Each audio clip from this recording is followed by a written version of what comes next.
While studying corporate cultures, a university professor told us a story about a plane that crashed and everyone had died, so they're listening to the black box. And the pilot could be heard ordering the co-pilot to do something that would cause the plane to crash.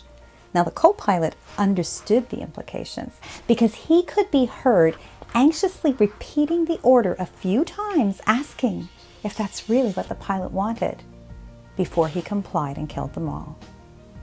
Why did the co-pilot do this? Because they were an Oriental airline, and questioning the pilot, a person in authority, was not allowed.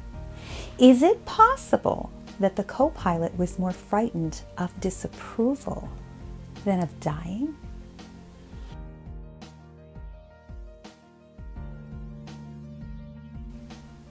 Having passive, overly compliant people who are gun-shy about speaking their minds cost companies a lot of money.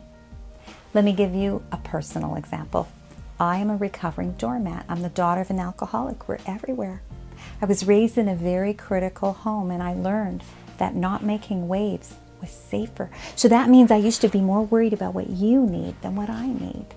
And in fact, because shutting down became a coping skill, I couldn't even identify what I was feeling or needed. I just guessed what you needed, and I did that.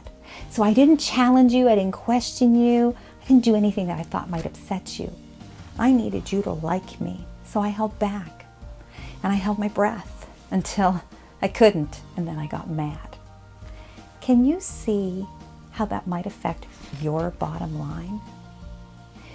We don't have employee engagement if they're hiding under their desk. When employees hold back, it affects their happiness, their energy, their health, and their creativity. So there's no innovation. And also, if they're like that at work, chances are very high they're like that at home too. So maybe you have just identified your next potential victim of a burnout. How do you change that? Well, confidence is built from speaking up appropriately. And communicating is a skill that's learned. I mean, we're not born great communicators any more than someone is born a great knitter. You need yarn, needles, someone to show you how. And when people aren't communicating properly, well, it affects everyone's productivity. It's hard to be productive when some are hiding and others are yelling because they're not getting what they want. And then your profits get messed up by high turnover rates, absenteeism, and by presenteeism. And that's when everyone comes to work, but nobody's really working. Now, wouldn't it be great if Mary stopped clamming up when she disagrees and chose to have a conversation instead? And what if John stopped losing his cool when he's not getting what he wants? How would that feel? So how do you get there?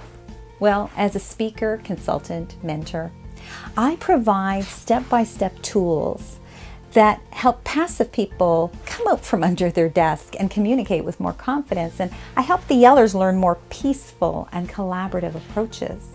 They want to get along, they just don't know how. This information transforms relationships. It transforms lives. And when people get more out of their relationships, they have more to give to you. Just think of the loyalty it builds when these types of programs are made available. So let me ask you this. Are you the type of organization that wants a more resilient workforce? Maybe more employee engagement, better customer service? Then maybe you and I should have a conversation.